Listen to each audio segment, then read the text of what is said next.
Hello everyone, good morning all of you. आज मैं आप लोगों के लिए एम्प्लॉयबिलिटी स्किल्स का सेट नंबर 8 लेके आया हूँ। इससे कि पहले मैंने आप लोगों को 7 सेट करा चुका हूँ। उन सातों की जो लिंक है वो मेरे डिस्क्रिप्शन बॉक्स में मिलेगी। मैं आपको एक बात और बताना चाहता हूँ कि जो मैं पेपर लेके आता हूँ वो हिंदी और इंग्लिश दोनों फॉर्मेट में होते हैं। तो ये बच्चों के लिए बहुत ही ज़्यादा बेनिफिट है, क्योंकि जो बच्चे हिंदी पढ़ना चाहते हैं वो आप हिंदी से सॉल्व कर सकते हैं क्वेश्चन को, और जो इंग्लिश को प्रेफर करते हैं वो इंग्लिश से सॉल्व कर सकते हैं।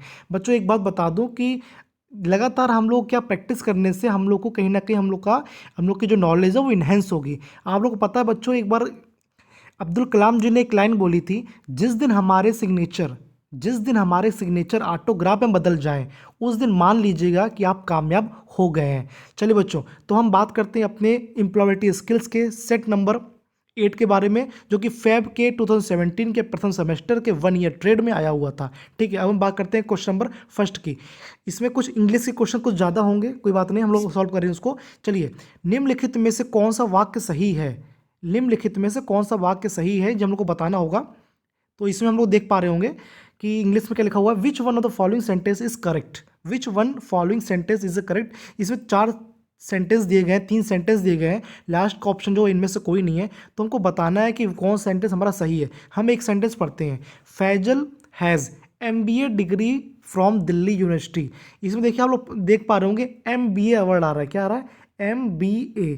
तो जो M की स्टार्टिंग हो रही है, किससे स्टार्ट हो रही है, एम की स्टार्टिंग हो रही है, यानी कि जो AEIOU ऐसे जो वर्ड्स होते हैं, तो उनकी स्टार्टिंग क्या लगाते हैं हम लोग, एन लगाते हैं। ठीक है, तो यहाँ पर क्या हो रहा है, यहाँ पर जो MBA है तो उसके आगे एन नहीं लगा हुआ है। जो सेकंड बी ऑप्शन है उसमें एन लगा हुआ है।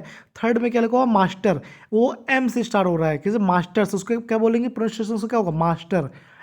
ठीक है ना, तो उसके आगे ए लगना चाहिए था, यानी ये जो क्वेश्चन है वो ए और एन से रिलेटेड है। किससे, ए, एन और द जो होते हैं, इनसे रिलेटेड पेपर आपका बना हुआ है। तो हम बात करते हैं, तो इसका सही आंसर क्या होगा, आपका बी आंसर होगा। ठीक है ना, Faisal has an MBA degree from the Delhi university. Okay, चलिए हम बात करते हैं, जो ए एन द जो प्रयोग है वो आपको मैं बाद में बताऊंगा। अभी हम बात करते हैं क्वेश्चन नंबर 2 की। ओके, चलिए, निम्नलिखित में से किसका स्पेलिंग सही है। हमको स्पेलिंग्स पर थोड़ा सा ध्यान देना है, जो बेसिक्स होता है स्पेलिंग पर ध्यान देना है। तो जो हमारे सही आंसर होगा इसमें क्या होगा, कप बोर्ड, CUPBOARD, यानी सेकंड का आंसर क्या हो जाएगा बच्चों, सी। ठीक है, चलिए हम बात करते हैं क्वेश्चन नंबर 3 की।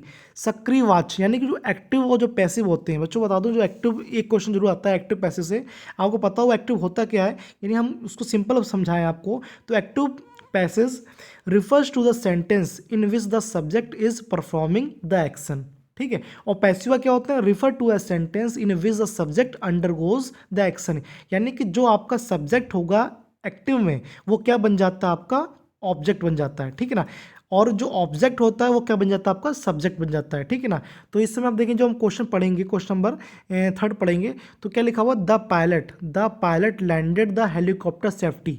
ठीक है ना, तो जो आपका पायलट है वो क्या आपका सब्जेक्ट है, वो क्या है, सब्जेक्ट है। ठीक है, और जो लैंडेड हो गया आपका क्या हो गया, वर्ब हो गई, और जो हेलीकॉप्टर हो गया वो क्या हो गया, आपका ऑब्जेक्ट हो गया। ठीक है ना, तो ये ऑब्जेक्ट पैसिव वर्ब में क्या बन जाएगा, एज ए सब्जेक्ट बन जाएगा। तो हम लोग क्या हो जाएगा, इसका आंसर बी हो जाएगा, the helicopter was safely landed by the pilot. ठीक है ना, तो जस्ट अपोजिट रहता है, ऑब्जेक्ट क्या बन जाएगा, सब्जेक्ट बन जाता है। ठीक है, और जो सब्जेक्ट होगा वो ऑब्जेक्ट बन जाएगा। ठीक है, तो ये हमारा क्वेश्चन नंबर 3 हो गया। हम बात करते हैं क्वेश्चन नंबर 4 की। विन का भूतकाल क्या है, विन का भूतकाल क्या है। आपने देखा होगा कभी इंडिया टीम जीतती है तो जीतने वाला क्या क्या कहती है, इंडिया वॉन द मैच, क्या बोलती है, इंडिया वॉन द मैच। तो इंडिया वॉन द मैच, यानी इंडिया मैच जीत चुकी है, तो इसका आंसर क्या हो जाएगा, वॉन, ए। ठीक है ना, चलिए हम बात करते हैं क्वेश्चन 5 की। टॉक का वर्तमान काल क्या है, यानी कि the present continuous of talk is. तो इसका क्या होगा, प्रेजेंट कॉन्टिन्यूस में टॉकिंग। ठीक है ना, तो इसका आंसर क्या हो जाएगा बच्चों, 5th का डी। ओके, वेरी गुड, कितने अच्छा आप लोग क्वेश्चन को सॉल्व कर रहे हैं, मेरे साथ बने रहिए। और मेरे चैनल को सब्सक्राइब करना ना भूलिए। आप लोग मेरे चैनल को सब्सक्राइब करना भूल जाते हैं, तो प्लीज़ मेरे चैनल को सब्सक्राइब करिए, ताकि आपको नोटिफिकेशन मिलती रहे। और लाइक का बटन जरूर दबाएं, ताकि मुझे मोटिवेशन मिले कि जो मैं पढ़ा रहा हूँ बच्चों को समझ में आ रहा है कि नहीं आ रहा है। आगे से मैं गूगल फॉर्म के जरिए आपका एक एग्जामिनेशन कराऊंगा, टेस्ट कराऊंगा, जो बूस्टर होगा उसमें सभी सेट के क्वेश्चन होंगे, वो आपका मैं एग्जाम कराऊंगा। ठीक है, अब बात करते हैं क्वेश्चन नंबर 6 की। ठीक है ना, my name, fill in the blanks, Harish, Union, I am a student. My name, my name is simple है, माई नेम इज, ठीक है ना। तो इसका सिक्स आंसर क्या होगा, बी हो गया, ठीक है ना। ओके चलिए बात करते हैं क्वेश्चन नंबर 7 की। द अर्थ गोज, क्या होगा इसका आंसर, क्या होगा बच्चों बताइए। द अर्थ गोज द सन, क्या होगा, मतलब कि सराउंडेड या अराउंडेड जो भी होगा, क्या होगा, अराउंड है ना इसमें तो, ठीक है ना। तो अराउंड, ठीक है ना। चलिए हम बात करते हैं क्वेश्चन नंबर 8 की, ठीक है। गुड, ऑब्वियस या फर्स्ट आप लोग कितने मॉर्निंग आप उठते हैं तो क्या बोलते हैं, गुड मॉर्निंग, समय 10 बजे हैं, ठीक है ना। तो good morning, the time is 10 AM, ठीक है ना। तो क्या हो जाएगा, गुड मॉर्निंग, 8 का ए, ओके। अब 9 की बात करते हैं। To shut down the computer correctly, ठीक है, to shut down the computer correctly. ये जो क्वेश्चन है इसका मैं आंसर आप लोगों को नहीं दूंगा, इसका आंसर आपको मेरे कमेंट बॉक्स में देना होगा। इसका सही आंसर हमें कमेंट बॉक्स में देना होगा। तो हम, आप यदि मेरे आंसर बताते हैं तो मैं आपको अप्रिशिएट जरूर करूंगा, ठीक है ना, और थम्स अप भी दूंगा, ठीक है। चलिए हम बात करते हैं क्वेश्चन नंबर 10 की। कंप्यूटर में एक फोल्डर स्थायी रूप से डिलीट करने की कमांड होती है। जो आपका जो कंप्यूटर है, यानी the command of the permanently delete a folder from the computer is, जो बच्चे कंप्यूटर यूज़ करते हैं वो बता सकते हैं इसका आंसर क्या होगा, शिफ्ट प्लस डिलीट, ठीक है ना। शिफ्ट प्लस डिलीट दबाएंगे तो क्या हो जाएगा, permanently delete a folder from the computer, यानी जो का फोल्डर होगा वो कैसा, परमानेंट डिलीट हो जाएगा। तो शिफ्ट प्लस डिलीट बटन दबाने से, ठीक है। अब हम बात करते हैं क्वेश्चन नंबर 11 की। एक न्यू एक्सेल सीट ओपन करने की शॉर्टकट कमांड होता है, क्या होता है, a shortcut, the shortcut command to open a new Excel sheet is. हमें कोई एक न्यू एक्सेल सीट को क्या करना, ओपन करना है, तो उसका शॉर्टकट कमांड क्या होगा हमारा, कंट्रोल एन, एन, ठीक है ना, कंट्रोल एन, ठीक है ना। तो 11 का हो जाएगा ए, ओके। अब हम बात करते हैं क्वेश्चन नंबर 12 की। लैन का मतलब होता है आपको पता ही है, पहले हम क्वेश्चन करा चुके हैं, क्या होगा, लोकल एरिया नेटवर्क। तो उसका आंसर क्या हो जाएगा, बी, लोकल एरिया नेटवर्क। बच्चों मैं आपसे फिर से रिक्वेस्ट करूंगा, आप सब्सक्राइब करना ना भूलें ताकि आपको नोटिफिकेशन मिलता रहे, ठीक है। अब हम बात करते हैं क्वेश्चन नंबर 13 की। निम्नलिखित में से कौन सा एक वेब ब्राउजर है, which one of the following is a web browser. आपको पता है क्रोम वेब ब्राउजर, आप क्रोम से इतना काम करते हैं, हर जो प्रोसेस होता है क्रोम से ही लोग काम करते हैं, गूगल क्रोम होता है जो, तो वो वेब ब्राउजर है, ओके। और जो फेसबुक है वो क्या है आपका, क्या है आपका, आप लोग सोशल नेटवर्किंग काम करते हैं, ठीक है। सीवी का विस्तार रूप क्या है, आप लोग देख ध्यान दीजिए, सीवी आप लोग बनाते हैं करिकुलम वाइटेट, ओके। तो इसका आंसर क्या हो जाएगा बच्चों, सीवी का 14 का डी, 14 आंसर डी, ओके। चलिए बात करते हैं 15 की। एक एक्सेल शीट में 36 रेखा को जाना जाता है। 36 कैसी होती है, 36 ऐसे, वर्टिकल कैसे होती है, ऐसे होती है। तो 36 को मैं क्या जानेंगे, पंक्ति, यानी कि रो, क्या बोलेंगे इसको, रो, चलिए। तो इसका आंसर क्या होगा, डी, ओके। अब बात करते हैं क्वेश्चन नंबर 16 की। एक प्रोग्राम जिसे संशोधन करने से दूसरे प्रोग्राम को प्रभावित करता है, प्रभावित कर रहा है, आपको ध्यान दीजिए, इस समय लॉकडाउन चल रहा है, कोई ऐसी चीज़ जो आपको प्रभावित कर रही है, ध्यान करिए कौन सी चीज़ प्रभावित कर रही है, वायरस, एंटीवायरस है नहीं, तो वायरस होगा इसका आंसर, ठीक है ना, जो प्रभावित करेगा। तो ए, 16 का ए, ठीक है। देखिए ये क्वेश्चन आ सकता है, देखिए वायरस से है तो ये क्वेश्चन आ सकता है, बहुत ही इंपॉर्टेंट क्वेश्चन है बच्चों, प्लीज़ इसको पढ़िए, प्लीज़ इसको पढ़िए, मेरा बस एक ही है, मैं पढ़िए पढ़िए पढ़िए। चलिए बात करते हैं क्वेश्चन नंबर 17 की।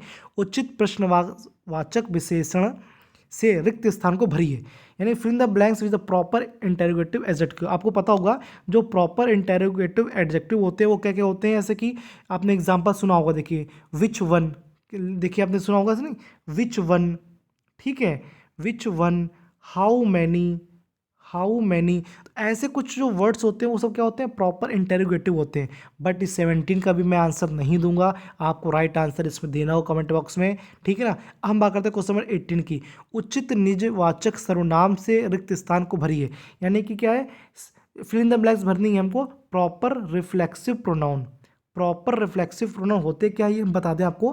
प्रॉपर रिफ्लेक्सिव प्रोनाउन ये होते हैं जैसे कि my self, her self, him self, it self, your self, them self, ठीक है ना। तो आपके जो प्रोनाउंस होते हैं, आपको मान लीजिए कि वी, ठीक है, आपका यू, ठीक है, दे, तो ये सब क्या बनाते हैं, दे से देम सेल्फ, यू से योर सेल्फ, वी से और सेल्फ। तो ये सब चीज़ें जो बन के आती हैं वो क्या होती है, प्रॉपर रिफ्लेक्सिव प्रोनाउन होते हैं। प्रोनाउन को पता ही है, यू वी दे, ठीक है ना। तो और तो प्रॉपर रिफ्लेक्सिव क्या होते हैं, जैसे them self, it self, her self, him self, my self, ये टोटल 9 होते हैं। कितने होते हैं, टोटल 9 होते हैं, ठीक है। अब देखिए तो इसका जो राइट आंसर क्या होगा बताइए बच्चों, इसका राइट आंसर क्या होगा, हर सेल्फ, ओके। यानी कि सी हैज़ हर्ट, क्या होगा बच्चों, सी हैज़ हर्ट हरसेल्फ। ओके, चलिए अब बात करते हैं क्वेश्चन नंबर 19 की।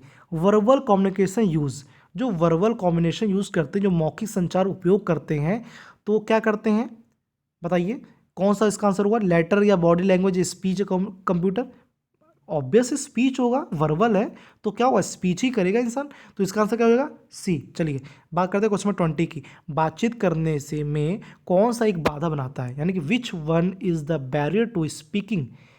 ठीक है ना, यदि मैं आपको कुछ बता रहा हूँ और मैं शर्माऊँ, घबराऊँ, तो क्या होगा, बाधा बनेगा। तो घबराना तो है नहीं, शर्माना तो है नहीं, तो क्या, नर्वसनेस। ठीक है ना, तो इसका आंसर क्या हो जाएगा? घबराहट।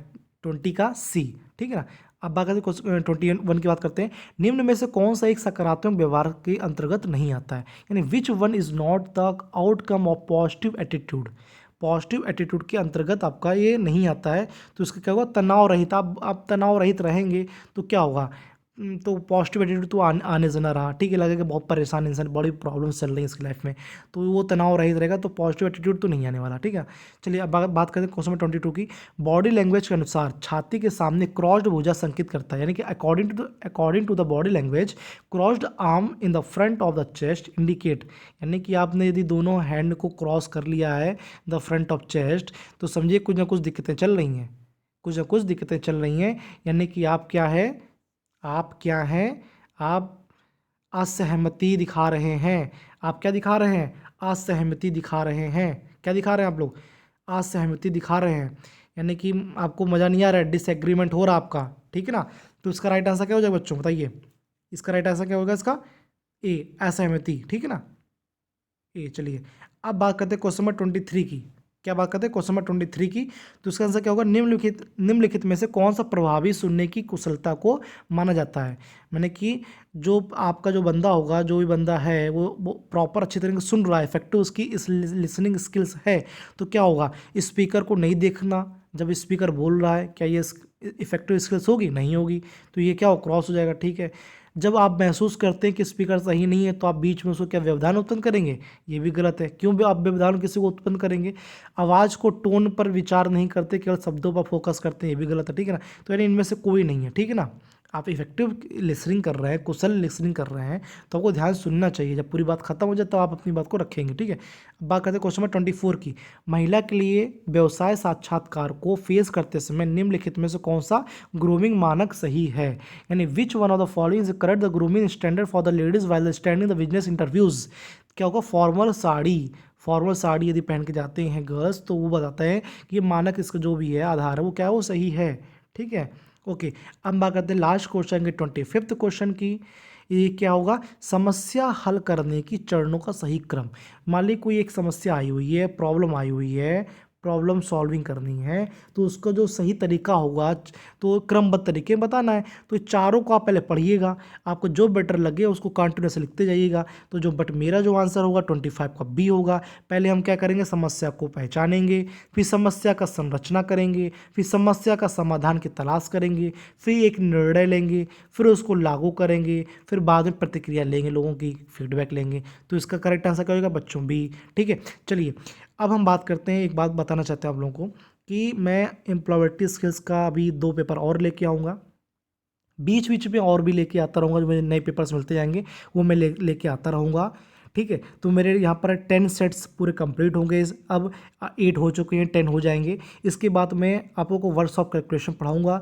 तो जिन बच्चों को भी वर्कशॉप कैलकुलेशन पढ़ना है, जो आपके फ्रेंड्स हो, तो आप उनको बताइए कि सर रुपेश सर आप लोग को वर्कशॉप कैलकुलेशन पढ़ाने वाले हैं। ठीक है, और मेरे वीडियोज़ को देखते रहिए, शेयर करिए, लाइक करिए, सब्सक्राइब करिए और कमेंट करना ना भूलिए। कुछ जो क्वेश्चन मैंने दिए उनको कमेंट करिए और ऐसे ही मेरे पर प्यार बनाए रखिए। मेरे 500 सब्सक्राइबर पूरे हो गए, इसके लिए मैं बहुत बहुत धन्यवाद आप लोगों को देना चाहता हूँ। और उसके लिए फिर और भी मैं और अच्छे नए नए वीडियोस लाता रहूँगा हर ट्रेड के लिए। और आपको कोई किसी चीज़ में कन्फ्यूज़न होता तो आप मेरे कमेंट बॉक्स में आप लिख सकते हैं, मैं उसका रिप्लाई जरूर करूँगा। ठीक है, ओके, चलता हूँ फिर। जय हिंद, जय भारत।